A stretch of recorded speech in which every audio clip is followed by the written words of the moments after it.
नमस्कार, बुलेटिन में आपका स्वागत है। आपके साथ मैं हूं जीनत सिद्दीकी। शुरुआत करेंगे खबरों की। बीजेपी अध्यक्ष अमित शाह के घर हुई बैठक में देर रात यूपी बीजेपी कोर ग्रुप की बैठक के बीच यूपी के बचे उम्मीदवारों पर जो है वो मंथन हुआ। मुख्यमंत्री योगी आदित्यनाथ, राजनाथ सिंह, जेपी नड्डा, कलराज मिश्रा, महेंद्र नाथ पांडे, सुनील बंसल जो है इसमें मौजूद रहे। बीजेपी जल्द कर सकती है बाकी के जो उम्मीदवार बचे हुए हैं उनके नामों का ऐलान। तो एक मीटिंग, हाई लेवल मंथन होता है और अब ये संभावनाएं हैं कि ये इस वजह से, क्योंकि जो भी प्रत्याशी अब बच गए हैं जितने भी, उनके नामों का भी जल्द से जल्द ऐलान कर दिया जाए ताकि प्रचार प्रसार जो है, कैंपेनिंग प्रॉपर इलेक्शन की जो है वो सही तरीके से हो पाए।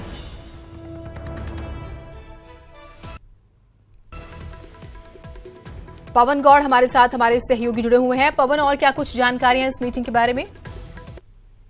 देखिए, कल रात तकरीबन 8:30 बजे मीटिंग शुरू हुई थी और रात को 12 बजे तक ये मीटिंग चली है। पहले चरण की जो पहले मीटिंग हुई थी उसमें 40 नामों को तय कर दिया गया था। उसके बाद जो कल जो मीटिंग हुई है उसमें बचे हुए नामों पर सबको एक तय किया गया है कौन सी सीट से कौन सा प्रत्याशी लड़ने वाला है। तो ये एक कोर ग्रुप की जो बैठक होती है, अमित शाह हमेशा उस पर होमवर्क करते हैं और जो भी प्रदेश से जो एक लिस्ट आती है पैनल बन के, उस पर जो अपने सर्वेज के हिसाब से, क्योंकि इस बार जो संघ के सर्वे हैं, अमित शाह ने खुद प्राइवेट एजेंसी से अपने सर्वे कराए हैं, उसके साथ साथ जो नमो ऐप है उसके सर्वेज के तहत जो बेस्ट जो कैंडिडेट होता है, जिसकी विनेबिलिटी सबसे ज्यादा होती है, उसको आगे रखा जाता है। तो वही कल हुआ है। तकरीबन सारी सीटों पर उम्मीदवारों के नाम तकरीबन फाइनल कर लिए गए हैं। अब जो कल 25 तारीख को बीजेपी की केंद्रीय चुनाव समिति की बैठक होगी, इसमें प्रधानमंत्री शामिल होंगे, तमाम जो केंद्रीय चुनाव समिति के जो सदस्य हैं, राजनाथ सिंह हो, जेपी नड्डा हो, अरुण जेटली हो, सुषमा स्वराज हो, नितिन गडकरी हो, ये सब शामिल होंगे और उस लिस्ट को केंद्रीय चुनाव समिति के बीच में रखा जाएगा। जो कुछ उम्मीदवार जो होते हैं उन पर अगर कुछ किसी को डाउट लगता है तो उस पर मंथन होता है, विचार होता है और तब जाके एक लिस्ट तैयार होगी। उसको फिर बहुत जल्दी ही हम लोग देख सकते हैं, क्योंकि बीजेपी अध्यक्ष खुद को गांधीनगर से चुनाव लड़ना है और पूरे देश में प्रचार करना है। इसलिए बीजेपी चाहती है जल्दी जल्दी पूरे देश के अंदर सभी उम्मीदवारों को तय कर लिया जाए। तो क्योंकि यूपी का स्थान बहुत अहम रहता है, 80 सीटें यूपी से आती हैं, तकरीबन देश की जो रास्ता है वो उत्तर प्रदेश के बीच से होके जाता है। तो जल्दी से जल्दी सबको निपटाना चाहते हैं जिससे कि सभी उम्मीदवारों को पूरा वक्त मिल सके और उनको मौका मिले अपने चुनाव प्रचार में जाने का। अगर बात करें कल की सीटों का, तो तकरीबन सभी सीटों पर एक सहमति बन गई है, लेकिन हमारे सूत्रों का ये कहना है कि जो कानपुर की जो सीट है, जहाँ से मुरली मनोहर जोशी अभी सांसद हैं, उनकी सीट पर ही सहमति नहीं बन पाई है। अभी उनसे भी, मुरली मनोहर जोशी से भी बातचीत चल रही है, क्या उनको लड़ना है कि नहीं लड़ना है, क्योंकि पिछली जो पार्लियामेंट्री बोर्ड की बैठक हुई थी उन्होंने ये फैसला मुरली मनोहर जोशी और आडवाणी के ऊपर छोड़ दिया था। तो अभी जो लिस्ट आई थी गांधीनगर से, वहां तो अमित शाह लड़ रहे हैं, तो आडवाणी नहीं लड़ रहे हैं। तो अभी मुरली मनोहर जोशी का फैसला होना बाकी है। तो ये अभी तक की ब्रेकिंग अपडेट है। सवाल ये भी, क्योंकि मुख्यमंत्री योगी आदित्यनाथ भी इस बैठक में मौजूद थे, तो यूपी के संदर्भ में क्या कुछ इन्फॉर्मेशन निकल कर आई? क्योंकि हम देखते हैं कि चैलेंजेस बढ़ गए हैं महागठबंधन के बाद और वहां पर भी कैंडिडेट्स इसी तरह से उतारे जा रहे हैं। अभी देखिए, कांग्रेस की खबर आई, सपना चौधरी हो सकता है कि शायद प्रत्याशी, और जिक्र भी मथुरा से हो रहा है कांग्रेस की तरफ से। तो इस संदर्भ में कोई जानकारी, स्पेशली हम यूपी की बात करें तो? उत्तर प्रदेश की मैं बात कर रहा था। उत्तर प्रदेश के बारे में बताऊं तो आपको, जैसे हमने पहली लिस्ट में जो बीजेपी की में देखा, तो अभी तक 31 नाम घोषित हुए हैं। उसमें से जो 7 जो सिटिंग जो लोग थे, 6 सिटिंग सांसद और एक जो मृगांका सिंह जो कैराना सीट पर बाई इलेक्शन हार गई थी, उनका टिकट काट दिया गया। तो इसी से अंदाजा लग सकता है, क्योंकि जो सर्वेज की रिपोर्ट है उस पर बहुत ज्यादा फोकस कर रहे हैं और जो पूर्वी जो उत्तर प्रदेश है उसके अंदर बहुत सारे सांसदों का टिकट, जो सिटिंग सांसद हैं उनका बदला जा सकता है, यही कहना है। तकरीबन 10 के आसपास जो सांसद हैं उनकी टिकट और काटी जा सकती है, जिसमें तमाम जो लोग हैं अभी उनके भविष्य पर खतरा बना हुआ है, चाहे वो बिल्कुल। इस पे अपडेट जो है हम आपसे लेंगे पवन। फिलहाल बहुत शुक्रिया आपका तमाम जानकारियों के लिए। मंथन हो रहा है, मंथन जरूरी भी है जिस तरह के चुनाव इस बार है। आगे बढ़ते हैं। अमित शाह आज आगरा से 2019 के रण का आगाज करेंगे। बीजेपी के राष्ट्रीय अध्यक्ष अमित शाह दोपहर 2:30 पर ताजनगरी पहुंचेंगे। इसके बाद बीजेपी उम्मीदवार एसपी सिंह बघेल और राजकुमार चाहर के समर्थन में आगरा कॉलेज मैदान में रैली करेंगे। चुनावी सभा के बाद पार्टी के वरिष्ठ नेताओं और कार्यकर्ताओं से मुलाकात ब्रज में सीट का समीकरण बैठाएंगे। अमित शाह के साथ रेल मंत्री पीयूष गोयल भी मौजूद रहेंगे। दूसरे चरण में 18 अप्रैल को ब्रज की 5 लोकसभा सीटों पर मतदान होना है। मथुरा, आगरा और फतेहपुर सीकरी पर सबकी नजरें हैं। संकल्प सभा नाम रखा गया है इसका, और इसकी तैयारी में कार्यकर्ता जुटे हुए हैं। मंत्री एसपी सिंह बघेल, जो कि आगरा लोकसभा के प्रत्याशी हैं, उन्होंने भी निरीक्षण किया और तैयारियों का जायजा लिया। तो कुल मिलाकर के ब्रज में सियासी पारा आसमान पर है। कैमरामैन बंटी के साथ हिमांशु त्रिपाठी, न्यूज़ 18 आगरा। और हिमांशु हमारे साथ, हमारे सहयोगी जो है फोन लाइन पर जुड़ रहे हैं। हिमांशु, तैयारियां शुरू हो गई हैं। पहले चरण की अगर हम बात करते हैं तो इन सीटों पर मतदान होगा, क्या कुछ तस्वीरें वहां नजर आ रही हैं? जी, एक तो अपडेट आपको देते हैं, रेल मंत्री पीयूष गोयल नहीं आएंगे, उनके आने का कार्यक्रम था तो वो नहीं आ रहे हैं, लेकिन जेपी नड्डा और अमित शाह आएंगे और साथ ही साथ मुख्यमंत्री भी आएंगे। और अमित शाह का और मुख्यमंत्री का दोनों का रात्रि प्रवास आगरा में ही रहेगा। उसके बाद मुख्यमंत्री जाएंगे मथुरा नामांकन में हेमा मालिनी के। और रही बात जो सियासी गणित की, तो दूसरे चरण में यहाँ चुनाव 18 अप्रैल को, लेकिन एक एक सीट पर निगाह है बीजेपी की। और ब्रज बीजेपी का गढ़ रहा है, यहाँ से हेमा मालिनी भी जीती थी और जयंत चौधरी जैसे दिग्गज को हराया था, जो आरएलडी के बड़े दिग्गज हैं। उसके बाद राज बब्बर को जरूर कांग्रेस ने प्रत्याशी बनाया है फतेहपुर सीकरी से वापस, लेकिन राज बब्बर जब आए यहाँ चुनावी मैदान में तो उन्होंने जो सेधमारी की है वह बसपा में की है। बसपा के 3 विधायक, पूर्व विधायक 3 जो थे, वो कांग्रेस में कल शामिल हुए। तो कुल मिलाकर के जो कांग्रेस जितना लीड कर रही है यहाँ, वो नुकसान पहुंचा रही है महागठबंधन को। ये बीजेपी के लिए सुखद है और भाजपा भी यही चाहती है। तो अमित शाह एक एक सीट पर नजर है उनकी। 5 लोकसभा सीटें ऐसी है ब्रज की जिसमें अलीगढ़, हाथरस, आगरा और मथुरा, इन पर दूसरे चरण में चुनाव होगा। और एक एक सीट पर बीजेपी इस तरह से रणनीति तैयार की है कि उसके कोई नुकसान न होने पाए। आप ये गौर करिए जीनत कि आगरा में प्रोफेसर रामशंकर कठेरिया का टिकट अगर कटता है, बड़े नेता माने जाते थे, तो उनकी जगह दूसरे प्रोफेसर को लाया गया। वो भी प्रोफेसर है एसपी सिंह बघेल, और प्रदेश सरकार में मंत्री है। इसी तरह सीकरी में अगर बाबूलाल चौधरी जो किसान नेता, उनका टिकट कटता है, तो उनकी जगह राजकुमार चाहर जो किसान नेता, उनको प्रत्याशी बनाया गया। वो निर्दलीय चुनाव लड़के 50,000 से ज्यादा विधानसभा में अपनी दमदार उपस्थिति दर्ज करा चुके हैं।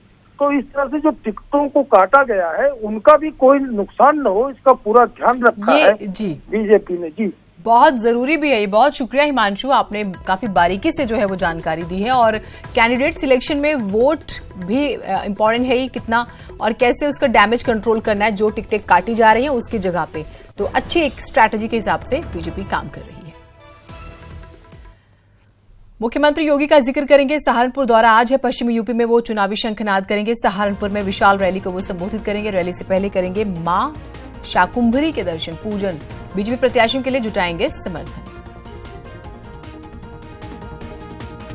मुख्यमंत्री योगी आदित्यनाथ जो हैं वो आज सहारनपुर में हैं और विशाल रैली को वो संबोधित करेंगे। और रैली से पहले वो मां शाकुंभरी के दर्शन पूजन करेंगे। और चुनावी शंखनाद उनके इस विजिट को माना जा रहा है। चुनावी शंखनाद का आगाज वो आज यहां से करेंगे। और जैसे कि अभी हिमांशु ने जानकारी भी दी है पूरे उन सीट्स की जहां पर पहले चरण में मतदान है, आपने भी सुना, तो उस लिहाज से भी माना जा रहा है कि इस रैली के जरिए कोशिश होगी इन तमाम जो संसदीय क्षेत्र हैं इनको भी एक तरह से एड्रेस किया जाए, डायरेक्टली और इनडायरेक्टली। वैसे राहुल गांधी के 2 लोकसभा सीटों से चुनाव लड़ने की खबरें हैं। एक तो अपनी परंपरागत सीट अमेठी से चुनाव मैदान में है, दूसरी सीट केरल से चुनने की चर्चा है। इस रिपोर्ट को देखिए और समझिए कि राहुल गांधी के दिल में अमेठी बसता है या फिर वायनाड। वैसे इतिहास अमेठी जीतने का है, लेकिन इस बार अमेठी में तकरार करारी होगी, क्योंकि इस बार भी राहुल गांधी के सामने स्मृति ईरानी होंगी, जो 5 साल से राहुल के गढ़ में सेंध लगाने में जुटी हैं। सफलता का पैमाना तब सामने आएगा जब जनता का फैसला सामने आएगा। लेकिन इस बीच केरल कांग्रेस कमेटी ने राहुल गांधी को केरल के वायनाड से चुनाव लड़ने का ऑफर दिया है। केरला यूनिट का हम धन्यवाद करते हैं उनके स्नेह, आशीर्वाद और प्यार के लिए कि उन्होंने ये कहा कि राहुल गांधी जी वहां से चुनाव लड़ें, क्योंकि केरल के लोग बाकी देश के लोगों के साथ साथ राहुल जी से स्नेह करते हैं। परंतु इस पे अभी तक कोई निर्णय नहीं लिया गया, मैं स्पष्ट कर दूं। अभी तक फैसला नहीं हुआ, लेकिन माना जा रहा है कि इस बार राहुल गांधी 2 सीटों से चुनाव मैदान में उतर सकते हैं। वैसे कांग्रेस प्रवक्ता की माने तो राहुल के दिल में अमेठी ही बसता है। राहुल जी ने एक से अधिक बार कहा है, अमेठी उनकी कर्मभूमि है और रहेगी। कांग्रेस अध्यक्ष के दिल में भले ही अमेठी बसता हो, लेकिन कांग्रेस कार्यकर्ताओं के दिल में राहुल गांधी बसते हैं। तभी तो कई अन्य राज्यों से भी कांग्रेस प्रदेश कमेटी ने राहुल गांधी के सामने चुनाव लड़ने का ऑफर रखा है। अभी ये कहां से लड़ेंगे वो जरूरी नहीं है कि हर जगह से मांग आ रही है कि वो इलेक्शन लड़े, ये बहुत महत्वपूर्ण है। बीजेपी ने स्मृति ईरानी को अमेठी से एक बार फिर चुनाव मैदान में उतारा है, तो राहुल गांधी ने अपनी पुरानी सीट से एक बार फिर ताल ठोकी है। अब सवाल है कि इतिहास दोहराया जाएगा या इतिहास बनाया जाएगा। Bureau report, news 18। कांग्रेस ने वेटर को पीट दिया। घटना 18 मार्च की है, लेकिन इसका फुटेज अब सामने आया। आप भी देख सकते हैं कि कैसे कई लोग वेटर को पीट रहे हैं। ये नशेड़ी तब तक वेटर को बारी बारी से हथौड़ा और फावड़े से पीटते रहे जब तक कि वो बेहोश नहीं हो गया। इन्होंने रेस्टोरेंट के 2 वेटर्स जो हैं वो डर के मारे वहां से भाग गए। फिलहाल पुलिस जो है मामला दर्ज कर सीसीटीवी फुटेज के आधार पर इनकी तलाश कर रही है।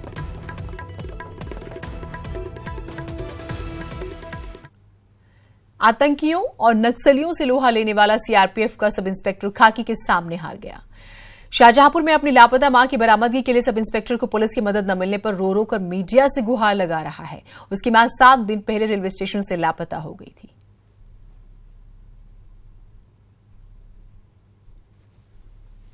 पुलिस ने 38 उम्मीदवारों की लिस्ट भी जारी की है। यूपी से 3 और प्रत्याशियों को टिकट दिया गया है। राशिद अलवी को अमरोहा से बनाया गया है उम्मीदवार। कुंवर सर्वराज सिंह को आंवला से बनाया गया प्रत्याशी। मथुरा से महेश पाठक पर खेला गया है दाग। कांग्रेस के योद्धा कांग्रेस ने जारी की 38 उम्मीदवारों की लिस्ट। यूपी से 3 और प्रत्याशियों को मैदान में उतारा गया है, जैसे हमने जानकारी दी। खैर, मथुरा से यहां पर जिक्र हो रहा है, तो अब ऐसी चर्चा की जा रही थी रात को कि जैसे सपना चौधरी जो है वो शामिल हुए, तो हो सकता है उन्हें मथुरा से ही टिकट दिया जाए। लेकिन अच्छी खबर ये फिलहाल एक खबर ये है कि मथुरा से महेश पाठक पर दाव खेला है कांग्रेस ने।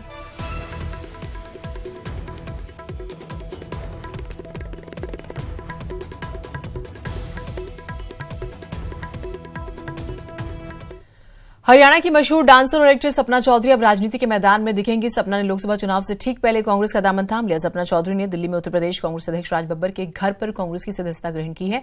ऐसी चर्चा है कि कांग्रेस पश्चिमी यूपी से सपना को टिकट दे सकती है। बता दें कि पश्चिमी उत्तर प्रदेश की अधिकतर सीटों पर जाट और मुस्लिम वोटरों का वर्चस्व रहा है।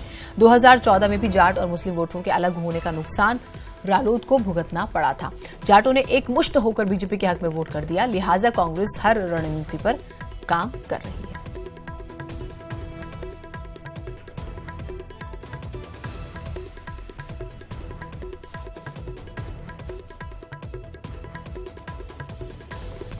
तो सपना चौधरी जो है, खास तौर से देखिए, जब आप पश्चिमी यूपी का जिक्र करते हैं, तमाम जब आप अगर सपना चौधरी के प्रोग्राम्स के बारे में सुनते हैं, वहाँ पे ज़्यादा इस वजह से भी होते हैं और हरियाणा अटैच्ड, तो उस लिहाज से ये स्ट्रैटेजी है जो जाट वोटर्स हैं उनके लिए, क्योंकि सपना हरियाणा से आती है और जाट कम्युनिटी से, तो ये एक स्मार्ट स्ट्रैटेजी जो है वो यूज़ की गई है। और माना जा रहा है कि वहाँ पर जो लास्ट टाइम नुकसान हुआ था, कम से कम वो नहीं होगा। वो खैर बात की बात है कि जब कैंपेनिंग रिजल्ट्स और तमाम चीज़ें आएंगी तो पता चलेगा कि सपना के आने से कितना फ़ायदा हुआ, कितना नुकसान। लेकिन फिलहाल इसी उम्मीद के साथ सपना चौधरी को कांग्रेस में शामिल कराया गया।